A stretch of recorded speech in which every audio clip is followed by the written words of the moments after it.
लगता है भारत में शिक्षा नहीं परीक्षा इंडस्ट्री चल रही है। हाल में कोटा में विपक्ष के नेता राहुल गांधी ने बताया कि जो 5 बड़ी परीक्षाएं हैं, यानी कि नीट की परीक्षा, जेई, आरआरबी, यूपीएससी और एसएससी, इन 5 परीक्षाओं में कुल मिलाकर जो एस्पिरेंट्स हैं और उनकी फैमिली है वो 3.5 लाख करोड़ रुपया खर्च कर रहे हैं।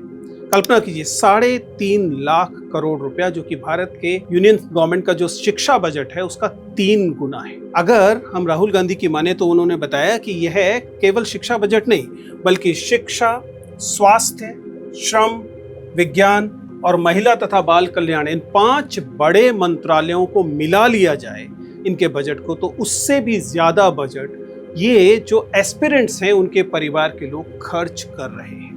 26-27 में हायर एजुकेशन सेक्टर का पूरा बजट 55,727 करोड़ रुपए था।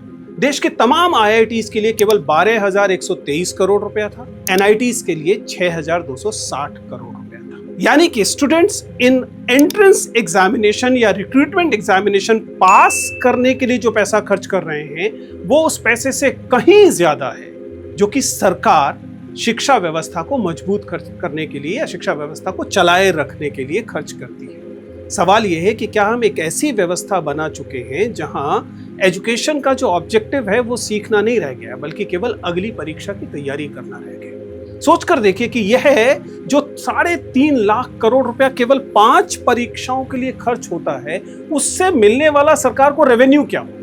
कल्पना कीजिए इस बात की कि इस पे जो जीएसटी लगता है, क्योंकि जो ये तमाम परीक्षार्थी जिस भी चीज में पैसा खर्च कर रहे हैं उस पे जीएसटी लग रहा होगा, और इस इंडस्ट्री में, जिसे हम कोचिंग इंडस्ट्री कहते हैं, उसमें जो आमदनी हो रही होगी उस पे इनकम टैक्स लग रहा होगा। तो ये 3.5 लाख करोड़ रुपए पर कितना रेवेन्यू सरकार ले रही है। ऐसा लग रहा है मानो कोचिंग इंडस्ट्री भारत की शिक्षा व्यवस्था को फंड कर रही हो, यानी कि शिक्षा व्यवस्था पे जितना पैसा खर्च हो रहा है उसका अधिकांश हिस्सा तो यहाँ से आ रहा है, रेवेन्यू से आ रहा है।